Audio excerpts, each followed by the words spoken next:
আমি তো বলেছি এখানকার সরকারি আমি, সুতরাং এই জায়গায় কোনো চাঁদাবাজি আমার আসনে চলবে না ইনশাআল্লাহ। কেউ কাউকে চাঁদা দেবেন না, কেউ কারো কাছে চাঁদা নেবেন না। যদি কেউ চাইতে আসে বলবেন এমপি সাহেবের কাছে দেওয়া আছে, ওখান থেকে ভাগ নিয়ে আসেন। আপনারা সরকারি লোক, সরকারের দায়িত্ব পালন করবেন। এই কুষ্টিয়ার ডিসি, এসপি, ওসি, টিওনো যারা সরকারিভাবে দায়িত্বে আছেন, জনগণের জন্য যদি কাজ করেন এই কুষ্টিয়াতে থাকবেন। জনগণের জন্য কাজ না করলে আপনাদেরকে আমরা বিদায় দিতে বাধ্য হব। আমি আপনাদের ভোটে নির্বাচিত রানী একজন জনপ্রতিনিধি।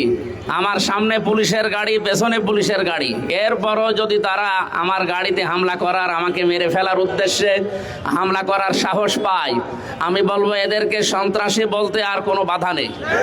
সুতরাং কোনো সন্ত্রাসীর জায়গা আমার এই কুষ্টিয়াতে হবে না। আমরা যতদিন আছি, বাংলাদেশ জামাত ইসলামী, ইসলামী ছাত্র শিবির, তাওহীদি জনতা এই কুষ্টিয়াতে যতদিন আছে, কোনো সন্ত্রাসী কর্মকাণ্ড আমরা চলতে দেব না ইনশাআল্লাহ। প্রশাসনকে আমরা আহ্বান জানাই, কোনো দলের লেজুর ভিত্তি করা যাবে না, সে যেই হোক। আপনারা সরকারি লোক, সরকারের দায়িত্ব পালন করবেন। এই কুষ্টিয়ার ডিসি, এসপি, ওসি, টিওনো যারা সরকারিভাবে দায়িত্বে আছেন, জনগণের জন্য যদি কাজ করেন এই কুষ্টিয়াতে থাকবেন। জনগণের জন্য কাজ না করলে আপনাদেরকে আমরা বিদায় দিতে বাধ্য হব। প্রাণপ্রিয় কুষ্টিয়াবাসী, আমরা যারা এই দেশে দিন কায়েমের স্বপ্ন দেখি, আল্লাহর কসম এই খোলা আকাশের নিচে দাঁড়িয়ে বলছি, আমাদের আল্লাহর নামে শপথ নিয়ে বাড়ি থেকে প্রতিদিন বের হওয়া লাগে। সুতরাং আমরা যেহেতু বের হয়েছি, সন্ত্রাসী সামনে যেই হোক, বিশেষ করে গণ অধিকার পরিষদের নাম নিয়ে এখানে আব্দুল খালেক, তৌকির এবং নাম না জানা আরো কিছু মানুষের ভিডিও ফুটেজ যেগুলো আছে, আমরা অলরেডি তাদের নামে মামলা দিয়েছি। 24 ঘন্টা সময় দিলাম, যদি গ্রেপ্তার করে আইনের আওতায় আনা না হয়, আমরা ডিসি অফিস ঘেরাও করব। আপনাদেরকে সাবধান করছি, এই কুষ্টিয়াতে কোনো সন্ত্রাসী কর্মকাণ্ড চলতে দেওয়া হবে না ইনশাআল্লাহ। এখান থেকে আজকে কয়েকটা বিষয় জানিয়ে দেই। আমার আসনের ভেতরে বাংলাদেশের এটা একটা আলাদা আসন। আমি তো বলেছি এখানকার সরকারি আমি, সুতরাং এই জায়গায় কোনো চাঁদাবাজি আমার আসনে চলবে না ইনশাআল্লাহ। কেউ কাউকে চাঁদা দেবেন না, কেউ কারো কাছে চাঁদা নেবেন না। যদি কেউ চাইতে আসে বলবেন এমপি সাহেবের কাছে দেওয়া আছে, ওখান থেকে ভাগ নিয়ে আসেন।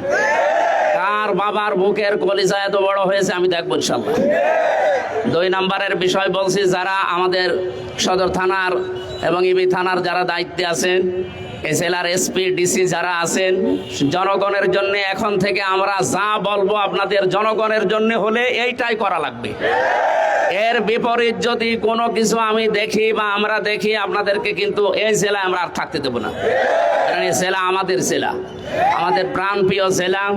এই জেলাকে আমরা যেভাবে সুন্দর এবং স্বচ্ছভাবে গড়তে চাই, আপনাদের সাহায্য নিয়ে আমরা আশা করব আপনারা সাহায্য করবেন।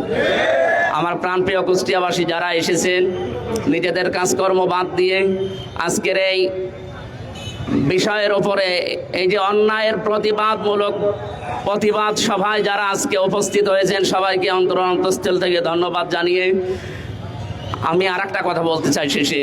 বাংলাদেশে এই 55 বছরে যে গেমটা জামাত শিবিরের উপরে খেলা হয়েছিল, রাজাকার, আলবদর, জঙ্গি, বিভিন্ন ট্যাগ দিয়ে, এগুলো ভারতের একটা নাটক। এই নাটক বাংলাদেশে এখন আর খায় না এবং ভবিষ্যতেও কেউ খাবে না ইনশাআল্লাহ। সুতরাং আমরা সন্ত্রাসীদেরকে জানিয়ে দিতে চাই, এই দেশে জামাত ইসলামী এবং ছাত্র শিবিরের ওপরে এই ট্যাগ যদি কেউ দিতে চান, আমি স্পষ্টভাবে আপনাদেরকে বলছি, যেহেতু এটা ভারতের তৈরি করা নাটক। আল্লামা দেলাওয়ার হোসেন সাঈদী সংসদে বলেছিলেন, আমাকে যারা রাজাকার বলে এরা পিতৃ পরিচয়হীন অবৈধ সন্তান। সুতরাং এখন থেকে আর কোনোদিন কেউ যদি জামাত ইসলামের শিবিরের ওপরে এরকম উল্টাপাল্টা ট্যাগ দেয়, আমি ঘোষণা দিলাম ওইগুলো ওইরকম বাবা মাহীন সন্তান। আল্লাহ আমাদেরকে ন্যায়ের পক্ষে থাকার তৌফিক দিন, আমিন। আজকে আমাদের প্রধান অতিথি কুষ্টিয়া 4-এর মাননীয় সংসদ সদস্য, উনি কথা বলবেন। আমার এ পর্যন্ত বলে শেষ করছি। আসসালামু আলাইকুম। প্রথমবারের মতো প্রবাসীর সিটিতে শুরু হলো কমার্শিয়াল শপ বরাদ্দ। আপনার ব্যবসা কি দিন একটি আধুনিক ও সম্ভাবনাময় ঠিকানা। একই সঙ্গে নিশ্চিত করুন ভবিষ্যতে লাভজনক বিনিয়োগ। সীমিত সংখ্যক কমার্শিয়াল স্পেস এখন বুকিং চলছে। স্ক্রিনে প্রদর্শিত নাম্বারে আজই যোগাযোগ করুন এবং আপনার পছন্দের শপটি বুকিং নিশ্চিত করুন। স্পেস সীমিত, তাই দেরি নয়, আজই বুকিং করুন। প্রবাসীর সিটি, আপনার ব্যবসা ও বিনিয়োগের স্মার্ট সমাধান।